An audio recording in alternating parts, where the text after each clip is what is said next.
Imagine standing beside the operating table as the monitor flatlines. Your loved one declared gone, machine silent, hope extinguished.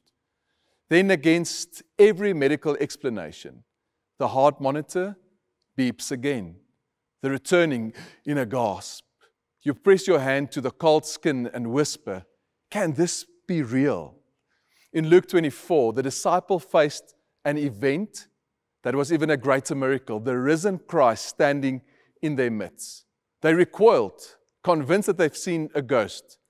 But Jesus met their disbelief with undeniable proof, showing them his pierced hands and feet, inviting their touch, and even eating a piece of boiled fish to affirm his bodily resurrection.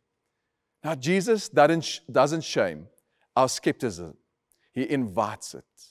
When life's tragedies leave us numb, when dreams die, when relationships break, or faith feels flatline, our instinct is to retreat behind locked doors of doubt.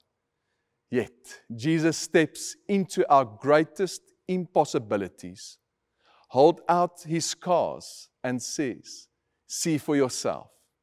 And in that act, he transforms every "how could this be" into an open door for wonder and for trust.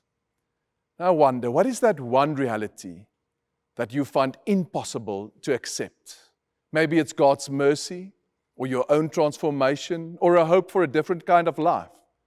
And then remember 2 or 3 moments in your life when hope defied the odds in your life.